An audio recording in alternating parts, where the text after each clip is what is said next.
ಇನ್ನು ತಲಕಾವೇರಿಯಲ್ಲಿ ಅಗಸ್ತ್ಯಲಿಂಗೇಶ್ವರ ಲಿಂಗ ಅನಾಥವಾಗಿರೋದು. ಎಸ್.ಎಂ. ಕೃಷ್ಣ ಅವರು ಆಡಳಿತದಲ್ಲಿ ಇದ್ದಾಗ ಜೀರ್ಣೋದ್ಧಾರ ಆಗಿತ್ತಿದು. ಆದರೆ ಈಗ ಈ ರೀತಿಯ ಪರಿಸ್ಥಿತಿ. ಹಳೆ ಶಿವಲಿಂಗವನ್ನ ಹೂತು ನೂತನ ಲಿಂಗ ಪ್ರತಿಷ್ಠಾಪನೆ ಮಾಡಲಾಗಿತ್ತು. ತಂತ್ರಿಗಳ ಸಲಹೆಯಂತೆ ನೆಲದಡಿ ಇದ್ದಂತಹ ಶಿವಲಿಂಗವನ್ನ ಹೊರಕ್ಕೆ ತೆಗೆದು ಅಷ್ಟಮಂಗಲ ಪ್ರಶ್ನೆಯಲ್ಲಿ ಆ ಶಿವಲಿಂಗವನ್ನ ವಿಸರ್ಜನೆ ಮಾಡುವಂತೆ ಸೂಚನೆ ಬಂದಾಗ ಇದಕ್ಕೆ ಹಲವರು ವಿರೋಧವನ್ನ ವ್ಯಕ್ತಪಡಿಸಿದರು. ಈ ಹಿನ್ನೆಲೆ ಕೋರ್ಟ್ ಇಂದ ಸ್ಟೇ ತರುವಂತಹ ಕೆಲಸ ಆಯಿತು. 6 ವರ್ಷ ಆಗಿದೆ. 6 ವರ್ಷ ಆದರೂ ಕೂಡ ಅಗಸ್ತೇಶ್ವರ ಶಿವಲಿಂಗ ಅನಾಥವಾಗಿದೆ. ಅಗಸ್ತೇಶ್ವರ ಲಿಂಗಕ್ಕೆ ಮುಕ್ತಿ ಕೊಡುವಂತೆ ಭಕ್ತಾದಿಗಳು ಆಗ್ರಹಿಸ್ತಾ ಇದ್ದಾರೆ.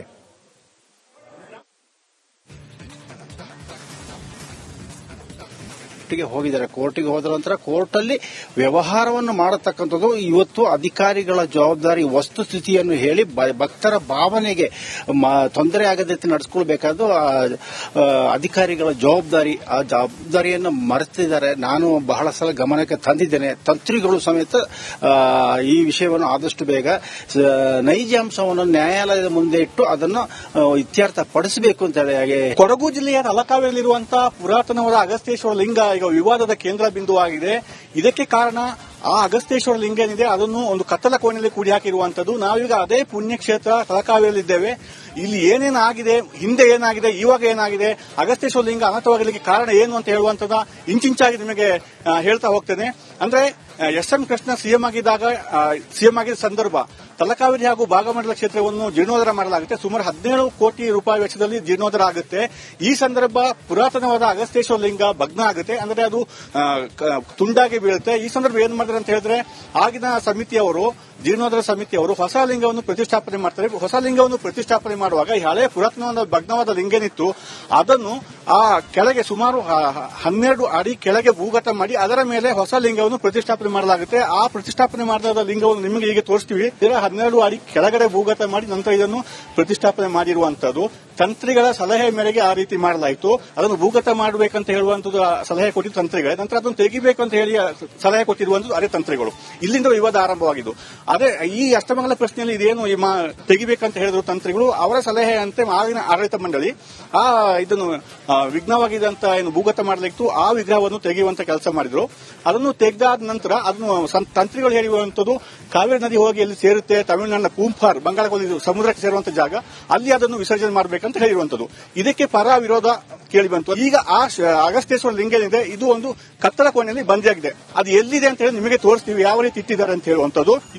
ಇದು ಅನ್ನದಾಸೋಹ ಅಂತ ಹೇಳಿ ಇಲ್ಲಿ ಭಕ್ತಾದಿಗಳಿಗೆ ಅನ್ನ ಸಂತರ್ಪಣೆ ಮಾಡುವಂತ ಜಾಗ. ಇದು ಡೈನಿಂಗ್ ಹಾಲ್. ಇಲ್ಲಿ ಪಕ್ಕದಲ್ಲಿ ಒಂದು ಕೊಠಡಿ ಇದೆ. ಆ ಕೊಠಡಿ ಒಳಗೆ ಬೀಗ ಹಾಕಿಡಲಾಗಿದೆ. ಅಂದ್ರೆ ಇದು ಹೈಕೋರ್ಟ್ ಅಲ್ಲಿ ಇರೋದ್ರಿಂದ ಅದನ್ನು ಓಪನ್ ಮಾಡಿ ಅದರ ಒಳಗೆ ಅಗಸ್ತೇಶ್ವರ ಲಿಂಗ ಇರುವಂತದ್ದು. ಅಂದ್ರೆ ಕತ್ತಲ ಕೋಣೆಯಲ್ಲಿ ಬಂದಿಯಾಗಿರುವಂತದ್ದು. ಅಂದ್ರೆ ಇಲ್ಲಿ ಕಾವೇರಿ ಭಕ್ತಾದಿಗಳ ಒಂದು ಅನಿಸಿಕೆ ಇದೆ. 2018 ವಾಸ್ತವವಾಗಿ ಸಾಕಷ್ಟು ಪ್ರಕೃತಿ ವಿಕೋಪ, ಬೇರೆ ಬೇರೆ ಗಂಡಾಂತರಗಳು ನಡೀತಾ ಇದೆ. ಇದಕ್ಕೆಲ್ಲ ಇದೇ ಕಾರಣ, ಇದು ಬಂದಿಯಾಗಿರುವಂತದ್ದೇ ಕಾರಣ. ಅದನ್ನು ಬೇಗ ಅದಕ್ಕೆ ಮುಕ್ತಿ ಕೊಡಬೇಕಂತ ಹೇಳುವಂತದ್ದು ಆಗ್ರಹ ಕೂಡ ಇದೆ. ಇದಕ್ಕೆ ನಿದರ್ಶನ ಅಂತ ಹೇಳುವಂತೆ ಇಲ್ಲಿ ಪ್ರಧಾನ ಅರ್ಚಕರು ಯಾರಾಗಿದ್ದರು ನಾರಾಯಣಾಚಾರ್ಯ ಅಂತ ಹೇಳಿ 2020ರಲ್ಲಿ ಪಕ್ಕದಲ್ಲಿ ಭೂಕುಸಿತವಾಯಿತು ತಲಕಾವೇರಿಯಲ್ಲಿ. ಗಜಗಿರಿ ಬೆಟ್ಟ ಕುಸಿಯುವಾಗ ಅವರ ಇಡೀ ಕುಟುಂಬವೇ ಸರ್ವನಾಶ ಆಗಿದೆ. ಇದೆಲ್ಲ ಆಗಿರುವುದರಿಂದ ಅದಕ್ಕೆ ಮುಕ್ತಿ ದೊರಕಿಸಿಕೊಡ್ಬೇಕಂತ ಹೇಳಿ ಆಗ್ರಹ ಮಾಡ್ತಿದ್ದಾರೆ. ಆದ್ರಿಂದ ಇದುವರೆಗೆ ಯಾವುದೇ ಸರ್ಕಾರ ಇರಲಿ, ಮುಜರಾಯಿ ಇಲಾಖೆ ಅಥವಾ ಜನಪ್ರತಿನಿಧಿಗಳು ಅದ್ರ ಬಗ್ಗೆ ಗಮನ ಹರಿಸ್ತಾರೆ. ಇತ್ತೀಚೆಗೆ ಸಿಎಂ ಸಿದ್ದರಾಮಯ್ಯ ಕೂಡ ತಲಕಾವೇರಿಗೆ ಭೇಟಿ ಕೊಟ್ಟಿದ್ದರು. ಆದರೂ ಕೂಡ ಇದನ್ನು ಈ ಬಗ್ಗೆ ಎಲ್ಲಿಯೂ ಗಮನ ಹರಿಸಿಲ್ಲ. ಆದ್ರಿಂದ ಆದಷ್ಟು ಬೇಗ ಈಗಿರೋ ಸರ್ಕಾರ ಆದರೂ ಇದು ಹೈಕೋರ್ಟ್ ಅಲ್ಲಿ ಏನು ತಡೆಯಾಜ್ಞೆ ಇದೆ, ತಡೆಯಾಜ್ಞೆಯನ್ನು ತೆರವು ಮಾಡಿ ಈ ಅಗಸ್ತೇಶ್ವರ ಲಿಂಗಕ್ಕೆ ಮುಕ್ತಿ ದೊರಕಿಸಿಕೊಡಿ ಅಂತ ಹೇಳಿ ಕಾವೇರಿ ಭಕ್ತಾದಿಗಳು ಆಗ್ರಹ ಮಾಡ್ತಾ ಇದ್ದಾರೆ. ಕ್ಯಾಮರಾ ಪರ್ಸನ್ ದಿವಾಕರ್ ಜೊತೆ ಅನುಕಾರ್ಯಪ್ಪ, ರಿಪಬ್ಲಿಕ್ ಕನ್ನಡ, ತಲಕಾವೇರಿ. ಇನ್ನು ತಲಕಾವೇರಿಯಲ್ಲಿ ಅಗಸ್ತ್ಯಲಿಂಗೇಶ್ವರ ಲಿಂಗ ಅನಾಥವಾಗಿರೋದು. ಎಸ್.ಎಂ. ಕೃಷ್ಣ ಅವರು ಆಡಳಿತದಲ್ಲಿ ಇದ್ದಾಗ ಜೀರ್ಣೋದ್ಧಾರ ಆಗಿತ್ತಿದು. ಆದರೆ ಈಗ ಈ ರೀತಿಯ ಪರಿಸ್ಥಿತಿ. ಹಳೆ ಶಿವಲಿಂಗವನ್ನ ಹೂತು ನೂತನ ಲಿಂಗ ಪ್ರತಿಷ್ಠಾಪನೆ ಮಾಡಲಾಗಿತ್ತು. ತಂತ್ರಿಗಳ ಸಲಹೆಯಂತೆ ನೆಲದಡಿ ಇದ್ದಂತಹ ಶಿವಲಿಂಗವನ್ನ ಹೊರಕ್ಕೆ ತೆಗೆದು ಅಷ್ಟಮಂಗಲ ಪ್ರಶ್ನೆಯಲ್ಲಿ ಆ ಶಿವಲಿಂಗವನ್ನ ವಿಸರ್ಜನೆ ಮಾಡುವಂತೆ ಸೂಚನೆ ಬಂದಾಗ ಇದಕ್ಕೆ ಹಲವರು ವಿರೋಧವನ್ನ ವ್ಯಕ್ತಪಡಿಸಿದರು. ಈ ಹಿನ್ನೆಲೆ ಕೋರ್ಟ್ ಇಂದ ಸ್ಟೇ ತರುವಂತಹ ಕೆಲಸ ಆಯಿತು. 6 ವರ್ಷ ಆಗಿದೆ. 6 ವರ್ಷ ಆದರೂ ಕೂಡ ಅಗಸ್ತೇಶ್ವರ ಶಿವಲಿಂಗ ಅನಾಥವಾಗಿದೆ. ಅಗಸ್ತೇಶ್ವರ ಲಿಂಗಕ್ಕೆ ಮುಕ್ತಿ ಕೊಡುವಂತೆ ಭಕ್ತಾದಿಗಳು ಆಗ್ರಹಿಸ್ತಾ ಇದ್ದಾರೆ.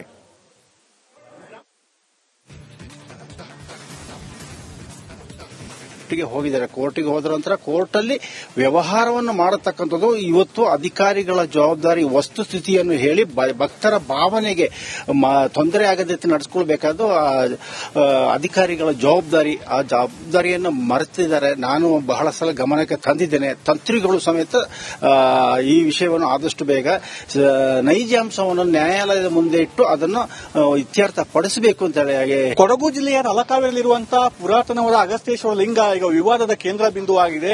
ಇದಕ್ಕೆ ಕಾರಣ ಆ ಅಗಸ್ತೇಶ್ವರ ಲಿಂಗ ಏನಿದೆ ಅದನ್ನು ಒಂದು ಕತ್ತಲ ಕೋಣೆಯಲ್ಲಿ ಕೂಡಿ ಹಾಕಿರುವಂತದ್ದು. ನಾವೀಗ ಅದೇ ಪುಣ್ಯಕ್ಷೇತ್ರ ತಲಕಾವೇರಿಯಲ್ಲಿದ್ದೇವೆ.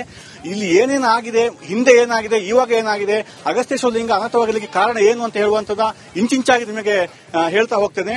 ಅಂದ್ರೆ ಎಸ್.ಎಂ. ಕೃಷ್ಣ ಸಿಎಂ ಆಗಿದ್ದ ಸಂದರ್ಭ ತಲಕಾವೇರಿ ಹಾಗೂ ಭಾಗಮಂಡಲ ಕ್ಷೇತ್ರವನ್ನು ಜೀರ್ಣೋದ್ಧಾರ ಮಾಡಲಾಗುತ್ತೆ. ಸುಮಾರು 17 ಕೋಟಿ ರೂಪಾಯಿ ವೆಚ್ಚದಲ್ಲಿ ಜೀರ್ಣೋದ್ಧಾರ ಆಗುತ್ತೆ. ಈ ಸಂದರ್ಭ ಪುರಾತನವಾದ ಅಗಸ್ತೇಶ್ವರ ಲಿಂಗ ಭಗ್ನ ಆಗುತ್ತೆ. ಅಂದ್ರೆ ಅದು ತುಂಡಾಗಿ ಬೀಳುತ್ತೆ. ಈ ಸಂದರ್ಭ ಏನ್ ಮಾಡಿದ್ರೆ ಅಂತ ಹೇಳಿದ್ರೆ ಆಗಿನ ಸಮಿತಿಯವರು, ಜೀರ್ಣೋದ್ಧಾರ ಸಮಿತಿಯವರು ಹೊಸ ಲಿಂಗವನ್ನು ಪ್ರತಿಷ್ಠಾಪನೆ ಮಾಡ್ತಾರೆ. ಹೊಸ ಲಿಂಗವನ್ನು ಪ್ರತಿಷ್ಠಾಪನೆ ಮಾಡುವಾಗ ಈ ಹಳೆ ಪುರಾತನವಾದ ಭಗ್ನವಾದ ಲಿಂಗ ಏನಿತ್ತು ಅದನ್ನು ಆ ಕೆಳಗೆ ಸುಮಾರು 12 ಅಡಿ ಕೆಳಗೆ ಭೂಗತ ಮಾಡಿ ಅದರ ಮೇಲೆ ಹೊಸ ಲಿಂಗವನ್ನು ಪ್ರತಿಷ್ಠಾಪನೆ ಮಾಡಲಾಗುತ್ತೆ. ಆ ಪ್ರತಿಷ್ಠಾಪನೆ ಮಾಡಿದ ಲಿಂಗವನ್ನು ನಿಮಗೆ ಈಗ ತೋರಿಸ್ತೀವಿ. 12 ಅಡಿ ಕೆಳಗಡೆ ಭೂಗತ ಮಾಡಿ ನಂತರ ಇದನ್ನು ಪ್ರತಿಷ್ಠಾಪನೆ ಮಾಡಿರುವಂತದ್ದು. ತಂತ್ರಿಗಳ ಸಲಹೆ ಮೇರೆಗೆ ಆ ರೀತಿ ಮಾಡಲಾಯಿತು. ಅದನ್ನು ಭೂಗತ ಮಾಡಬೇಕಂತ ಹೇಳುವಂತದ್ದು ಸಲಹೆ ಕೊಟ್ಟಿದ್ದು ತಂತ್ರಿಗಳೇ. ನಂತರ ಅದನ್ನು ತೆಗಿಬೇಕಂತ ಹೇಳಿ ಸಲಹೆ ಕೊಟ್ಟಿರುವಂತದ್ದು ಅದೇ ತಂತ್ರಿಗಳು. ಇಲ್ಲಿಂದ ವಿವಾದ ಆರಂಭವಾಗಿದ್ದು. ಅದೇ ಈ ಅಷ್ಟಮಂಗಲ ಪ್ರಶ್ನೆಯಲ್ಲಿ ಇದೇನು ತೆಗಿಬೇಕಂತ ಹೇಳಿದ್ರು ತಂತ್ರಿಗಳು. ಅವರ ಸಲಹೆ ಅಂತೆ ಆಗಿನ ಆಡಳಿತ ಮಂಡಳಿ ಇದನ್ನು ವಿಘ್ನವಾಗಿದ್ದಂತ ಏನು ಭೂಗತ ಮಾಡಲಿತ್ತು ಆ ವಿಗ್ರಹವನ್ನು ತೆಗೆಯುವಂತ ಕೆಲಸ ಮಾಡಿದ್ರು.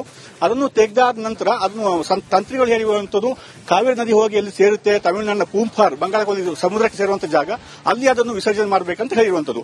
ಇದಕ್ಕೆ ಪರ ವಿರೋಧ ಕೇಳಿ ಬಂತು. ಈಗ ಆ ಅಗಸ್ತೇಶ್ವರ ಲಿಂಗ ಏನಿದೆ ಇದು ಒಂದು ಕತ್ತಲ ಕೋಣೆಯಲ್ಲಿ ಬಂದಿಯಾಗಿದೆ. ಅದು ಎಲ್ಲಿದೆ ಅಂತ ಹೇಳಿ ನಿಮಗೆ ತೋರಿಸ್ತೀವಿ, ಯಾವ ರೀತಿ ಇಟ್ಟಿದ್ದಾರೆ ಅಂತ ಹೇಳುವಂತದ್ದು.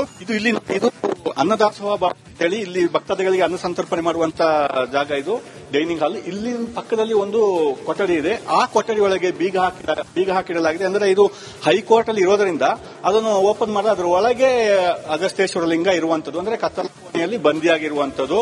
ಅಂದ್ರೆ ಇಲ್ಲಿ ಕಾವೇರಿ ಭಕ್ತಾದಿಗಳು ಒಂದು ಅನಿಸಿಕೆ ಇದೆ. 2018 ವಾಸ್ತವವಾಗಿ ಸಾಕಷ್ಟು ಪ್ರಕೃತಿ ವಿಕೋಪ, ಬೇರೆ ಬೇರೆ ಗಂಡಾಂತರಗಳು ನಡೀತಾ ಇದೆ. ಇದಕ್ಕೆಲ್ಲ ಇದೇ ಕಾರಣ, ಇದು ಬಂದಿಯಾಗಿರುವಂತದ್ದೇ ಕಾರಣ. ಅದನ್ನು ಬೇಗ ಅದಕ್ಕೆ ಮುಕ್ತಿ ಕೊಡಬೇಕಂತ ಹೇಳುವಂತದ್ದು ಆಗ್ರಹ ಕೂಡ ಇದೆ. ಇದಕ್ಕೆ ನಿದರ್ಶನ ಅಂತ ಹೇಳುವಂತೆ ಇಲ್ಲಿಯ ಪ್ರಧಾನ ಅರ್ಚಕರು ಯಾರಾಗಿದ್ದರು ನಾರಾಯಣಾಚಾರ್ಯ ಅಂತ ಹೇಳಿ 2020ರಲ್ಲಿ ಪಕ್ಕದಲ್ಲಿ ಭೂಕುಸಿತವಾಯಿತು ತಲಕಾವೇರಿಯಲ್ಲಿ.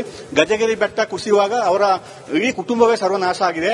ಇದೆಲ್ಲ ಆಗಿರುವುದರಿಂದ ಅದಕ್ಕೆ ಮುಕ್ತಿ ದೊರಕಿಸಿಕೊಡ್ಬೇಕಂತ ಹೇಳಿ ಆಗ್ರಹ ಮಾಡ್ತಿದ್ದಾರೆ. ಆದ್ರಿಂದ ಇದುವರೆಗೆ ಯಾವುದೇ ಸರ್ಕಾರ ಇರಲಿ, ಮುಜರಾಯಿ ಇಲಾಖೆ ಅಥವಾ ಜನಪ್ರತಿನಿಧಿಗಳು ಅದರ ಬಗ್ಗೆ ಗಮನ ಹರಿಸ್ತಾರೆ. ಇತ್ತೀಚೆಗೆ ಸಿಎಂ ಸಿದ್ದರಾಮಯ್ಯ ಕೂಡ ತಲಕಾವೇರಿಗೆ ಭೇಟಿ ಕೊಟ್ಟಿದ್ದರು. ಆದರೂ ಕೂಡ ಇದನ್ನು ಈ ಬಗ್ಗೆ ಎಲ್ಲಿಯೂ ಗಮನ ಹರಿಸಿಲ್ಲ.